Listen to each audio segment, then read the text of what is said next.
because the more we get vaccinated in South Africa, the sooner we can all travel. The Gauteng Premier David Makhura arriving just a short while ago at a pop-up vaccination site in Sedibeng. Let's go back to my co-host here on the South African Morning. She's out and about for us in the area, and luckily the rain has stayed away. Toombs, I won't lie, I looked out our studio window and I saw dark clouds. And I was like, highball, we're going to need umbrellas. But we don't. It's a good thing because people are going to be walking in, they're driving into where you are. What is it looking like numbers-wise? Is it getting busier while we wait for the Premier? Well, of course, I can confirm for you, Gareth, that I've seen a couple of people not only walking in, but taking their seats, waiting to get themselves vaccinated right here at the Vaal University of Technology's Isak Stale Stadium. We did make mention that there are two ways with which you can make entrance. You could either go through the drive-through or the walk-in, and both of them obviously have been utilized. But speaking of the weather, it's a bit nippy here in the Vaal. However, residents in and around the community have braved the weather to try and make use of this opportunity to get themselves vaccinated. Indeed, Gareth, I did promise that we'll be having a conversation with Premier David Makhura. He has honored that invitation, and he joins me now. So thank you for your time and good morning. Good morning, Tumelo.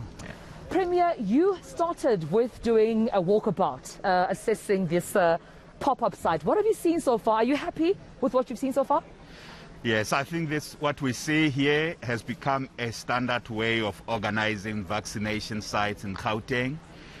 So we've got on the other side a drive-through site for those who would like to vaccinate without getting out of their vehicles. And on this side, we've got a walk-in site. People come in here, whether they are registered or not. If they are not registered, they get registered on site. And by the time they leave here, yes, they have had their jabs.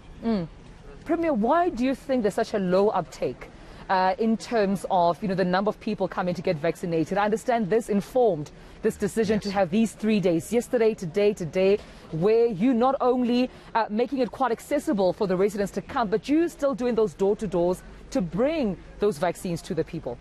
Yes, well, we have looked at the numbers about Sedibeng, that is the Vaal area. Firstly, this is an area that was hardest hit by the third wave. First, we had it entered the area in Gauteng that entered the third wave first. In fact, the Sedibeng area almost did not leave the second wave. So although the infection rate generally was lower, but over a sustained period, it was like the red area in Gauteng. So if you like, the third wave in Gauteng would have come from the south. Right. So that's the first thing. And as we speak, of course, the whole of our province is out of the third wave. But relative to the size of the population, the number of people, the people who are still getting the virus in Sedibeng, that is in the Vaal, is still higher per capita. The second thing is that if you take that is a place generally at higher risk than other areas of our province in terms of the COVID-19 pandemic. But the vaccination uptake has been much lower. So now this is a toxic combination, right? Which means the people here are at greater risk. And we want actually the vaccination to be higher right here in Sedibeng. So we have identified Mfuleni as the area that has the largest concentration of the population and higher levels of hesitancy. So the door-to-door work we are going to do will tell the story. Yeah.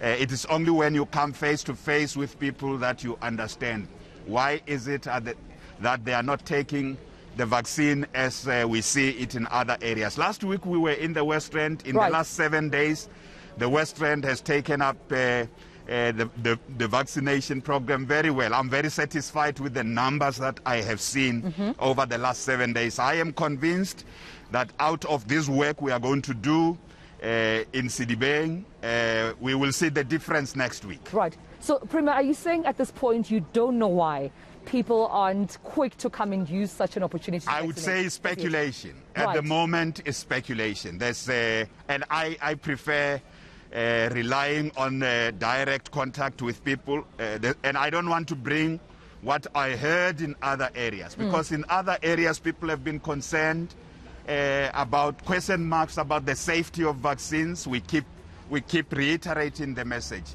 that the vaccines are safe, and secondly, they worry about the side effects. And again, we say medication and vaccines and immunization and all medication has got one type of side effects or the other. You have to make a choice. Right. That you may have side effects, but the best decision is to leave. And the side effects of this vaccines are not, they last probably 2 days or so. I experienced it myself. Right. I often tell my story.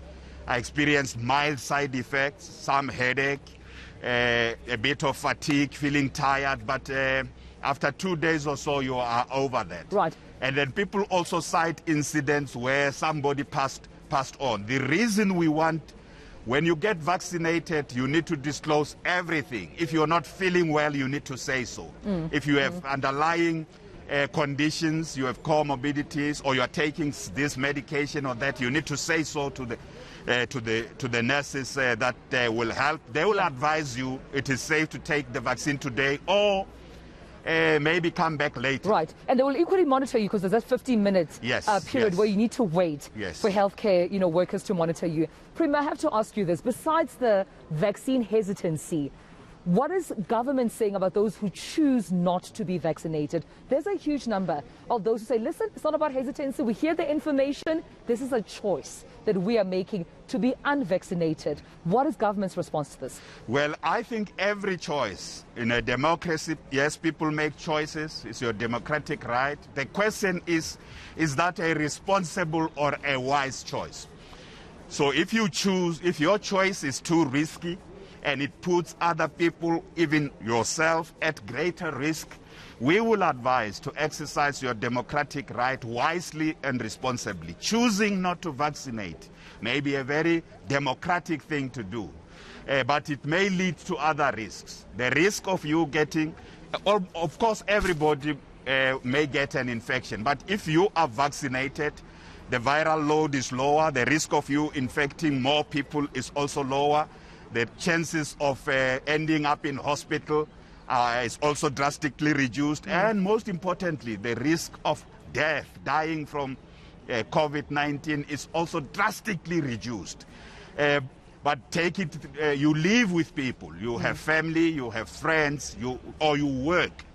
But if you don't vaccinate, you are also putting other people at risk. That's where being responsible in your choices means. So we would not force, I don't know, I can't see in South Africa that we will force people to vaccinate. That is why, to me, we are incentivizing. We want to incentivize those who vaccinate. We want to return to the things we love. We want to return to games.